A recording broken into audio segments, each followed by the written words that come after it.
Iran's intelligence crackdown may have exposed a hidden US-Israeli spy network. Two alleged US-Israeli intelligence operatives are reportedly dead after Iran's latest sweep. Has Mojtaba gained access to Trump BB secrets as Iran arrests 4 alleged spies? Trump's invasion threat backfires as Tehran sends a fresh warning. A day after warning Trump against a possible ground invasion, Iran announced a new operation targeting alleged infiltrators. Iran's intelligence ministry said 2 people affiliated with US and Israeli agencies were killed during the operation. Iranian state media reported that the alleged intelligence operatives were killed in clashes with security forces. The intelligence ministry also said it arrested 4 people accused of entering Iran to destabilize Sistan and Balochistan. Tehran accused the suspects of planning to damage infrastructure in southeastern Iran.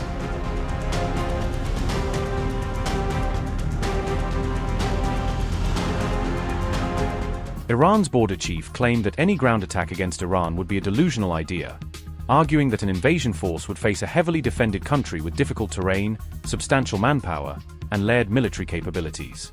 Ali Akbar Javedan said Iran's borders remained secure and that its armed forces were intact, insisting that the country's military preparedness had not been fundamentally weakened by the recent conflict. Javedan also claimed that enemy movements could never undermine Iran's authority or national security, portraying Tehran's border defense posture as resilient despite continued external pressure and regional instability. The official said the deaths of senior commanders had not disrupted military operations, arguing that replacement commanders were already in position and that Iran's command structure continued to function without interruption. Several high-ranking Iranian military officers were reportedly killed during the war, creating a major leadership challenge for Tehran even as it sought to demonstrate continuity and operational control. Those reportedly killed included Major General Pakpour, Major General Mousavi, and Brigadier Soleimani, although Iranian officials have emphasized that succession arrangements were activated quickly after the losses. Javedan said residents in Kurdistan, Sistan Balochistan, and Khuzestan were helping to secure Iran's frontier regions, presenting local communities as a vital part of Tehran's effort to deter infiltration and armed activity. Iran maintains one of the largest standing armed forces in the Middle East, divided primarily between the regular Artesh military and the Islamic Revolutionary Guard Corps, with additional Basij and other paramilitary formations. Iran is estimated to have around 610,000 active-duty military personnel, according to widely cited force structure estimates, although exact totals vary depending on whether security and paramilitary units are included. In addition, Iran is believed to have roughly 350,000 reservists, including trained veterans and other personnel who could be mobilized during a national emergency or prolonged major conflict. Apart from Iran's warnings, U.S. Joint Chiefs Chairman General Dan Kane has also cautioned against the risks of a full-scale invasion, highlighting the immense scale, logistical burden, and potential costs of any ground operation against Iran.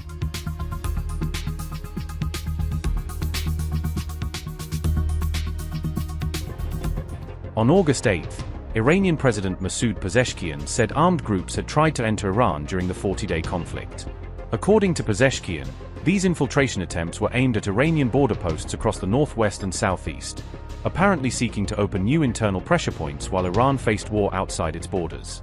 Pezeshkian said Pakistan and Afghanistan deployed forces along their frontiers, helping prevent armed groups from using neighboring territory as a launchpad for attacks inside Iran.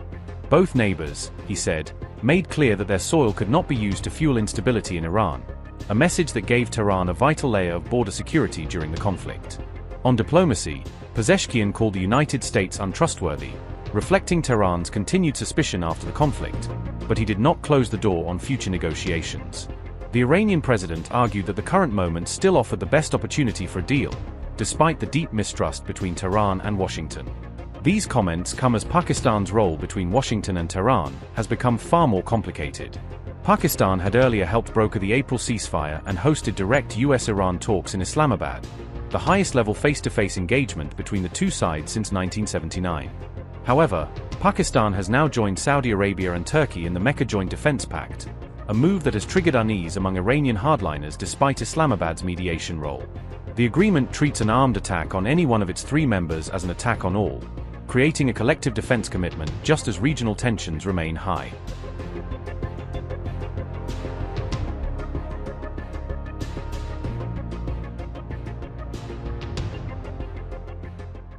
Turkey, Saudi Arabia and Pakistan signed a mutual defense agreement in Mecca on August 7, bringing their leaders together amid heightened regional turmoil and security concerns across the Gulf.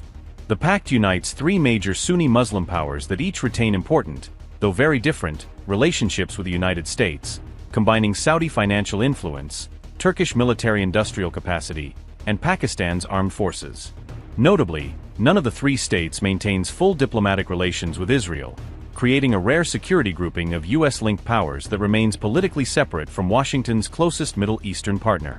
Turkey, Pakistan, and Saudi Arabia signed the deal amid a widening Gulf crisis, with regional states facing attacks, threats, and growing uncertainty following the confrontation between Iran, the United States, and Israel.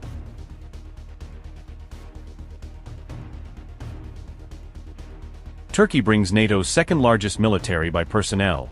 Saudi Arabia contributes immense Gulf influence and defense spending, while Pakistan adds a battle-tested military and the only nuclear arsenal in the Muslim world.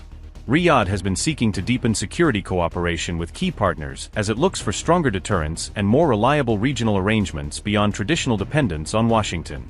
At the same time, Saudi Arabia has raised alarm over growing regional threats from Iran-aligned groups, particularly as maritime, missile, and drone risks have increased across the Gulf and Red Sea.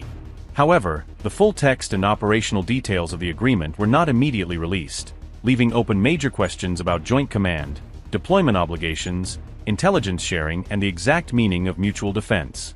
Saudi Arabia and Pakistan already signed a mutual defense pact in September 2025, stating that aggression against one country would be treated as an attack against both, making Turkey's inclusion a potentially major expansion.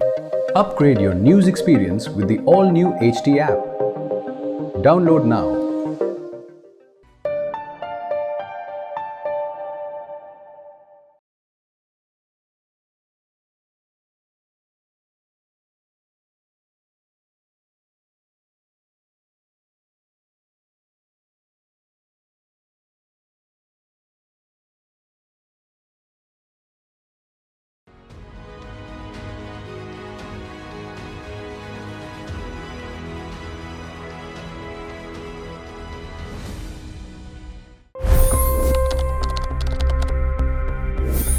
$25 crore गरीब गरीबी को परास्त करके बाहर निकले। For the good of our nation, let's work together and let's truly make America great again. The fastest news breaks. Requested PM saying that look, you will have to speak to Putin and to Zelensky. The biggest news makers. The relationship with India is probably the most important bilateral relationship the US will have for the rest of this century. The capital delivered quite an election result today. Expert analysis.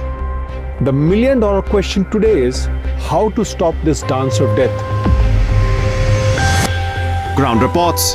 I'm standing at the crossroad of the Kumbh Mela. Behind me are more than 100 entry ghats. Long-form interviews. Exclusionary politics is reflected in Manipur case as well. You don't bother because this is a small state. Have you ever wondered what happens when a banking dynasty meets tides of world history, intrigue, and a dash of myth? Why exactly did the US topple the Sheikh Hasina government? HT videos. We don't just break news, we break it down.